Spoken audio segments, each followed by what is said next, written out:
অবশেষে পিনাকির কথায় সত্য প্রমাণিত হল। দেশ ও জনগণের বিপক্ষে গভীর ষড়যন্ত্র করছে সেনাপ্রধান। আবারও ফেরানোর চেষ্টা করছে আওয়ামী লীগকে। কোন রকম রাগঢাক না রেখেই তা বলে দিলেন হাসনাত আবদুল্লাহ। ভারতের পরিকল্পনায় সাবের হোসেন চৌধুরী, শিরিন শারমিন চৌধুরী এবং ফজলেনুর তাপসকে সামনে রেখে আওয়ামী লীগকে রাজনীতিতে ফেরানোর ষড়যন্ত্র চলছে, আর তাতে নেতৃত্ব দিচ্ছে সেনাপ্রধান নিজে। বিষয়টি মেনে নিতে হাসনাত সার্জিসকে ক্যান্টনমেন্টে ডেকে বোঝানোও হয়, তবে তা মেনে নেননি এই দুই ছাত্রনেতা। সেদিন ক্যান্টনমেন্টে কি ঘটেছিল তা বুঝতে পারবেন একটু পরই, তবে তার আগে হাসনাতের বয়ান জেনে নেওয়া জরুরি। কিছুদিন আগে হাসনাত আবদুল্লাহ তার একটি ফেসবুক পোস্টে আগামী নির্বাচনে আওয়ামী লীগকে ফেরানোর পরিকল্পনা চলছে বলে মন্তব্য করেছিলেন। তখন তা অনুমান নির্ভর মন্তব্য মনে হয়েছিল, তবে এবার বোঝা গেল কেন তিনি অমন মন্তব্য করেছিলেন। মূলত তাকে ডেকে নিয়ে আওয়ামী লীগকে ফেরানোর প্রস্তাব দেওয়া হয়। গত 11 মার্চ তিনি সহ আরও দুজনকে আসন সমঝোতার ভিত্তিতে আওয়ামী লীগকে পুনর্বাসনের প্রস্তাব করা হয়। তারই কথা ফেসবুকে দেওয়া এক পোস্টে তিনি তুলে ধরেছেন। এক ফেসবুক পোস্টে তিনি বলেন, আমি সহ আরও 2 জনের কাছে ক্যান্টনমেন্ট থেকে এই পরিকল্পনা উপস্থাপন করা হয় 11 মার্চ দুপুর 2:30টায়। আমাদের প্রস্তাব দেওয়া হয় আসন সমঝোতার বিনিময়ে আমরা যেন এ প্রস্তাব মেনে নেই। আমাদেরকে বলা হয় এরই মধ্যে একাধিক রাজনৈতিক দলকেও এ প্রস্তাব দেওয়া হয়েছে। তারা শর্ত সাপেক্ষে আওয়ামী লীগ পুনর্বাসনে রাজি হয়েছে। একটি বিরোধী দল থাকার চেয়ে একটি দুর্বল আওয়ামী লীগ সহ একাধিক বিরোধী দল থাকা নাকি ভালো।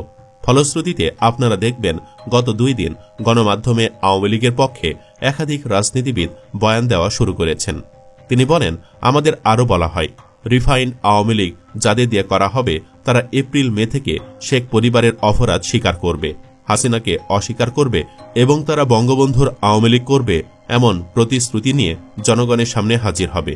আমাদের এ প্রস্তাব দেওয়া হলে আমরা তাৎক্ষণিক বিরোধিতা করি এবং আওয়ামী লীগের পুনর্বাসনের পরিকল্পনা বাদ দিয়ে আওয়ামী লীগের বিচার নিয়ে কাজ করার কথা জানাই।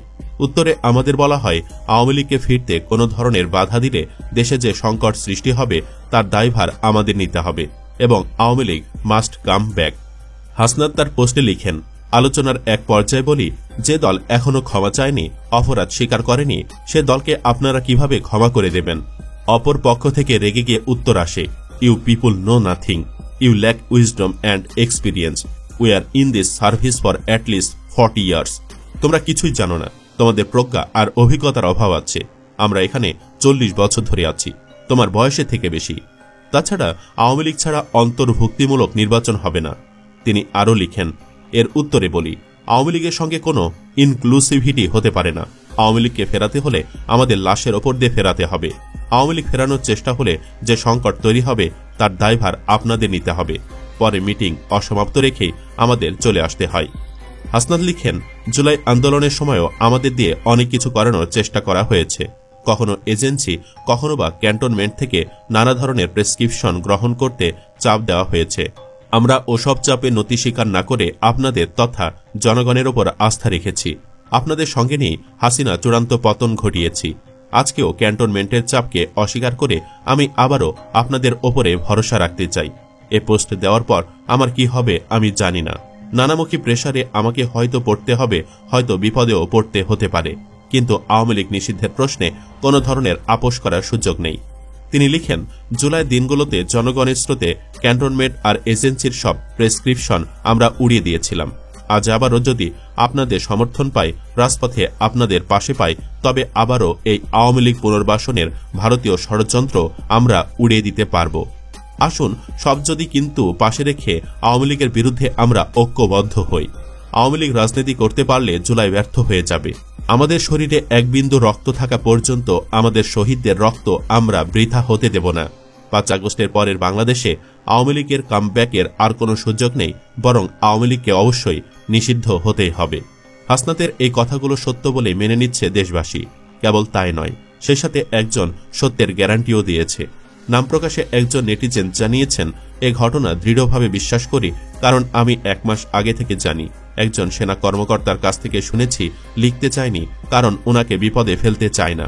ওনারা নিশ্চিত আওয়ামী লীগকে ফেরানো ছাড়া কোনো গতি নাই, বাংলাদেশকে শান্তিতে রাখবে না এবং সেনাবাহিনীর অনেকেই আওয়ামী লীগকে পুনর্বাসন করতে চাই।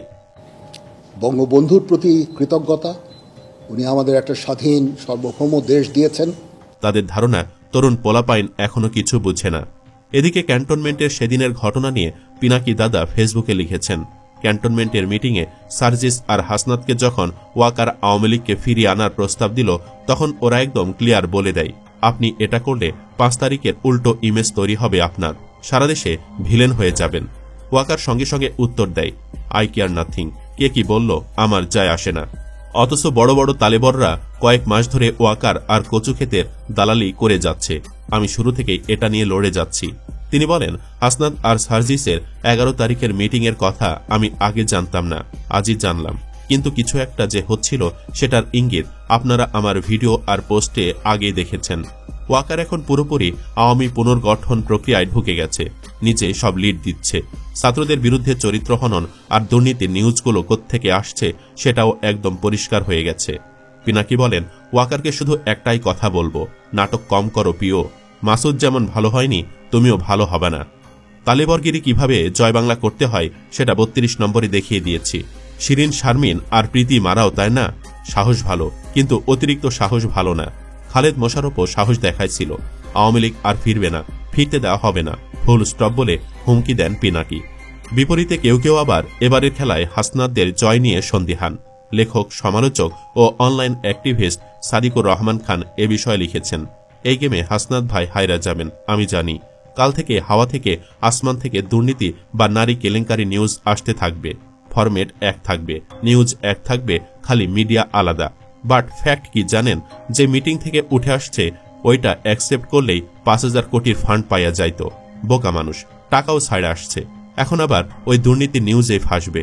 বাংলাদেশে এমনই হয় সাধারণত। আজ পর্যন্ত ওই প্রেসক্রিপশনের বাহিরে গিয়ে কেউ রাজনীতি করতে পারে নাই। হাসনাত পারলে ভালো, না পারলে ছেলেমেয়েদের আজকের এই গল্পটা শোনাবো আমি। শোনাবো আমাদের এক জার্সি পরা ক্যাপ্টেন ছিল, হ্যাঁ কাপ্তানি তো। যখন 1000 কোটির ডিলিংসে ক্যাশ প্রেমিকরা দেশপ্রেমিকের সার্টিফিকেট বিক্রি করেছে, তখন এই ছেলেটা একটা জার্সি পরে সেটা সবাইকে বলে দিয়েছে। সবাই যখন ক্যাশ নিয়ে আরো আরামের জীবনের খোঁজে ব্যস্ত ছিল, এই ছেলেটা তখন সাহস করে বলেছিল, যদি মরে যায় সবাই জানুক কেন মরতে হয়েছে। বাংলাদেশের রাজনীতি গরিবের হক মেরে আরো ভালো করে বাঁচার রাজনীতি। এই রাজনীতিতে মরার জন্য খুব কম মানুষই এসেছে আজ পর্যন্ত। হাসনাত ওই কম মানুষদেরই একজন। Salute captain Bangladesh. পরিশেষে আমরা বলতে চাই, জনগণের কাছে ক্যান্টনমেন্ট নাথিং।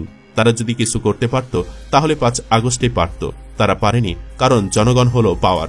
আওয়ামী লীগ ইস্যুতে আরেকটা 5 আগস্টের জন্য মানুষ প্রস্তুত আছে, আর শহীদদের রক্ত বৃথা যেতে দিব না ইনশাআল্লাহ। দর্শক, আপনিও তাই মনে করলে কমেন্টে ইনশাআল্লাহ লিখে ভিডিওটি শেয়ার করুন। চ্যানেলটি সাবস্ক্রাইব করা না থাকলে সাবস্ক্রাইব করে রাখুন। ধন্যবাদ।